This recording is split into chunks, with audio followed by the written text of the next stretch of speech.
Have you ever wondered why your strawberries aren't as sweet, plump, or vibrant as you'd hoped for? You've watered them, you give them sunshine, and still something's missing. It could be what's going on beneath the surface, i.e. your soil.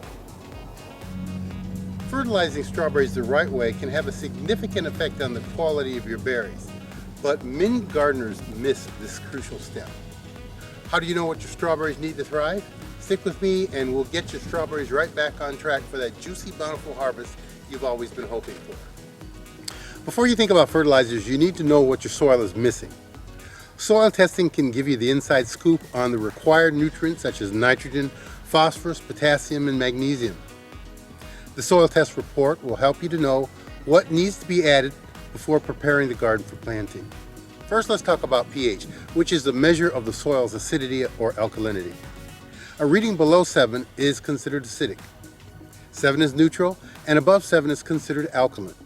Strawberries like their soil slightly acidic, between 5.8 and 6.5, but not all recommendations list this specific range. The range seems to differ depending on what part of the country they're grown in. If your soil is too alkaline or acidic, your plants won't be able to absorb nutrients properly. This is one of the secrets to unlocking your plant's potential. Okay, if you have your soil test results, let's talk about preparing your planting area. Before you plant, make sure to incorporate plenty of composted organic matter. We look for 3 to 5% organic matter content to be ideal. This should be done before taking the soil sample for testing. If you'd like to plant ahead, sow a cover crop such as rye, buckwheat, field peas, or red clover the year before planting and till them in just before they produce seeds.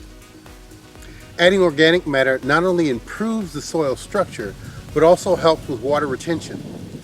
It increases soil microbial activity, and it can improve nitrogen fixation. Nutrient availability is also increased as the soil's cation exchange capacity increases as a result of adding the organic matter.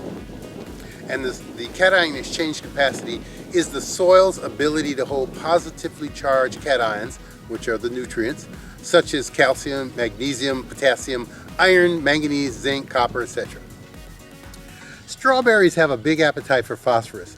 It's essential for their root development, and if you've done a soil test, just follow the recommendations in the report.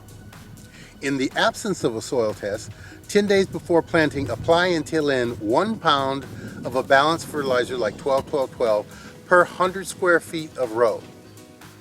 10 days to 2 weeks after planting, repeat this application, but place the fertilizer along the edge of the row, followed by watering.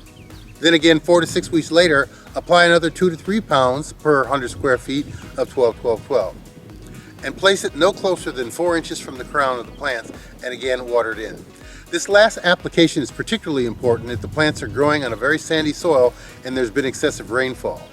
If you are an organic grower, please be patient. I will address this issue. If your strawberries are already established, for June-bearing varieties, timing is everything. But be careful with nitrogen applications in the spring. Too much and you'll get lush green leaves and soft berries.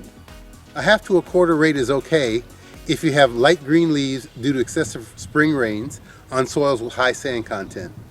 Otherwise, June-bearing plants are fertilized only after harvest during bed renovation, using a balanced fertilizer again of 12-12-12 at 2 to 3 pounds per 100 square feet of bed area. Ever-bearing and day-neutral strawberries have different needs since they produce fruit throughout the season.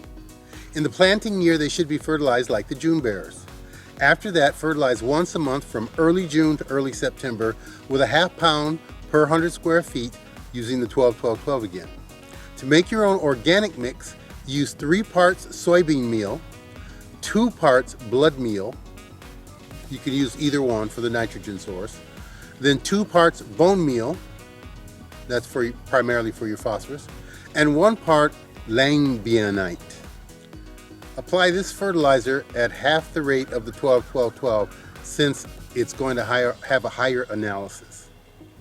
Whether you go organic or conventional, the key is moderation. Too much nitrogen can hurt your berry quality, but too little can stunt the growth. It's all about balance. Now that you've cracked the code on fertilizing, just imagine what your garden is going to look like. By following these steps, you'll enjoy bigger, sweeter berries, and your plants will be healthier too. But what if something still isn't right? What if your plants still aren't thriving? Check out my videos on the top pests and diseases that could be sneaking up on your strawberries. Also, I have a video on how to grow the sweetest strawberries and factors involved. I hope you check them out. Thanks for joining me today. Don't forget to like, subscribe, and hit the bell for more tips on growing the tastiest fruit right in your own backyard. See you next time. This is Gary. Bye.